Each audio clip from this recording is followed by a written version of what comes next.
Hi guys, it's Mike here. Today I'm back with a non-Christmas card. You might have noticed I made a few. I made this one today on video, and I made another one off screen, which is the same concept actually, and different images, different colors. And sorry, when I'm at work, we're not always really busy. I work as a volunteer at our local, it's a museum, church, gift shop, museum, tea room and exposition chapel. And I volunteer, so I train psychiatric patients, but it's on the compound of the psychiatric hospital, so sometimes it's really busy, sometimes it's not, and then I color. So yeah, I color these. This whole bowl. Some are completely done, some need finishing. I thought I was gonna do a background, an umber background, and I use my rough schut watercolor paper because you can't stamp on it. And I'm deciding which block to use, whether to do the umber directly on the big block or using the block that I'm using here, this small one, to do multiple steps. And I'm looking at my recipe book, and if you're interested, the link is below. And I'm actually combining two recipes, so this is actually a new one. I like Chipped Sapphire and Blue Lagoon and Wilted Violet because they're all a little bit on the purpley side of blue. Does that make sense? There's a little bit more red in it, I think, than just blue. And I also like this one, like a savannah or African sunset is what I'm going for in the end. But I'm sorry, I'm catching a cold. I've been driving my bicycle in the rain yesterday. Not a good thing. So I'm using Chipped Sapphire, Blueprint Sketch, and Wilted Violet. And you can spray it with water, which is what I wanted to do, and then next to the water spray bottle there's the shimmer, so I decided to use the shimmer spritz with a frost look. And I'm just pressing it and moving it a little bit just so to move the ink around. And remember, it's textured paper, so you know it needs a bit of pressure and also a little time to transfer. And the Blueprint Sketch, I think when you spray it, it gets really light really quickly, and the Wilted Violet the same as well. Actually, all the new colors do that. I'm not sure if it's because they're so bright and they just disappear. And then the Wilted Violet, which I guess it doesn't really make sense on a parody scene, but I don't care. So I heat set it, and I'm gonna start again. And this one I'm doing it in the other direction. There's no real reason for that, just that I wanted to. And that's usually because Wilted Violet really needed an extra layer on it. And then the same Blueprint Sketch again.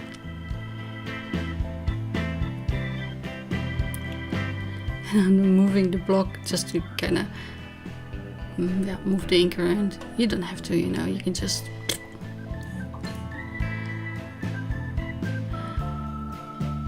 And that's Chipped Sapphire again. And just to move it a little bit more, I'm spritzing the whole panel again. And well, that helps them kind of mingle.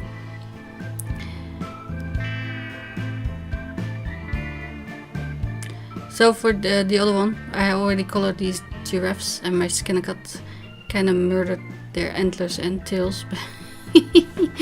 I still wanted to use them. I thought I'd do the African sunset, so I'm using aged mahogany, fired brick, and wild honey. And I'm gonna use the big block, which is the same size as a cat panel. So aged mahogany first, and I'm kind of dividing this block into thirds.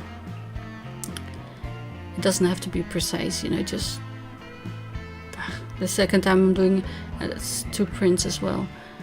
I actually made the layers different.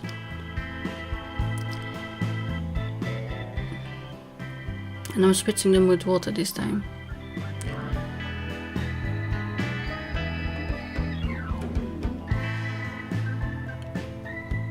I'm laying the paper on top instead of turning the block. I'm kind of trying to keep it contained because there was quite a lot of water there, and you can see it made a mess. But yeah, I don't mind mess. Or inky fingers, which I still have. But I always say I wear them with pride. And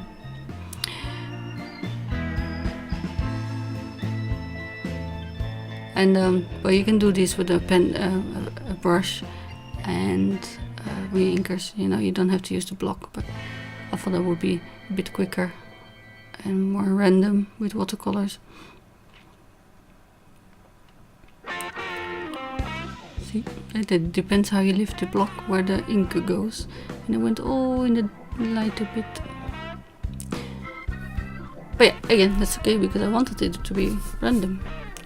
And then I dried them, and you can see the shimmer of the frosty look, but that stayed wetter longer than the other one, and it also still smudged my fingers. And you can see on the card with the astronaut I used the exact same colors, but the ink blending tools, so it looks a bit different.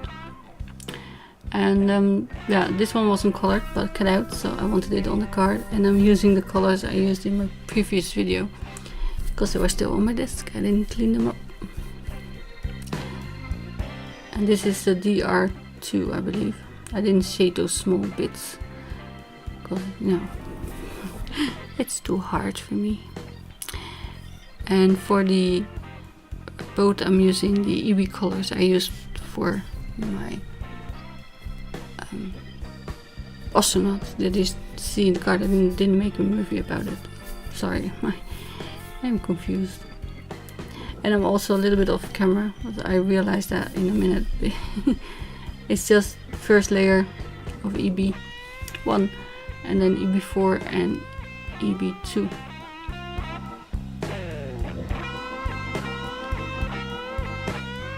On the astronaut I only used EB4 and EB1, and there was a little bit of a gap. It was harder to blend them, so I added another color.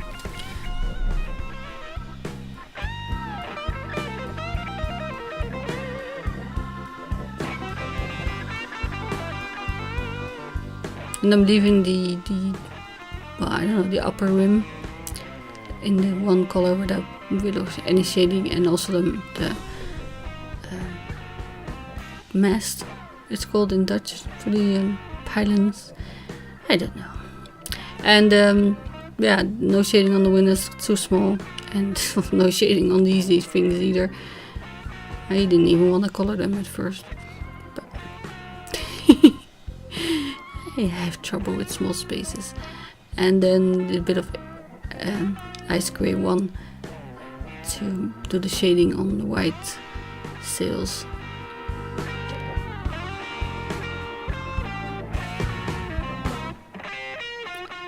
And I'm filling it out with blender pen, but I wanted to show you what my blender pen looked like after a few months.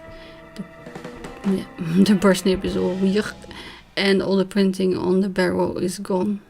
It's probably transferred to my fingers. And because the ice gray one is the lightest gray, I'm just filling it out with the blender.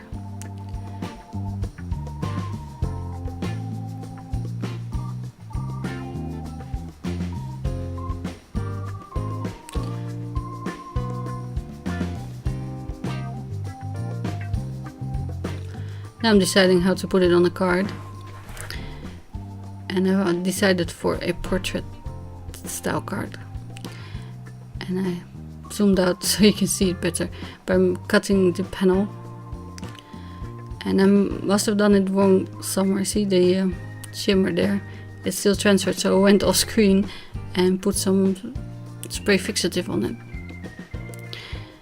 But I'm also cutting a little rim there as an added interest, and that little strip is not straight. And I measured it, it's only 1 millimeter off, but I can see it and kind of annoyed me, but I left it because, you know, cutting a strip off that little strip to make it straight again, that's gonna make more problems for me than leaving it. And I made sure that the panel that I watercolored is straight on the card.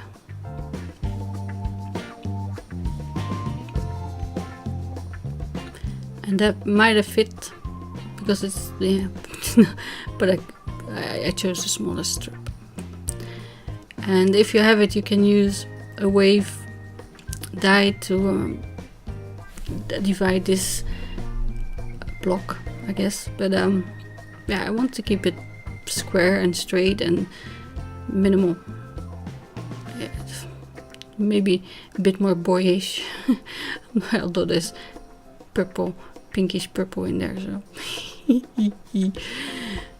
anyway, I'm stamping the sentiment, and I'm sorry it's a little screen as well. I didn't realize. But I'm using VersaFine Onyx Black ink, and it says "You are the captain of my heart," because, you know, there's a boat on it. If I'd used the treasure box, I could have done "You're a treasure," but yeah.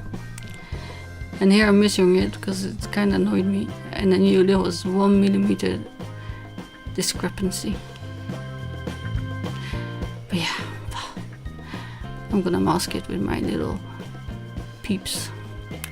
And I thought the straight line would also look more like a horizon, which I can use it for the boat.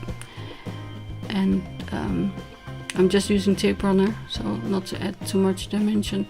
And then I'm tucking it under like it's inside the sea.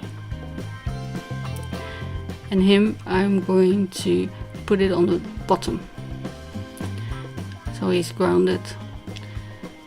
And well, it's a fantasy land where there's purple sand. So don't look at the, well, this 1 millimeter thing there. And the other one is coming up now. I did the same, but I added an extra strip for us, just some more interest, and I left the pen a little bit bigger. But yeah, thank you for watching, and I will see you again soon. Bye.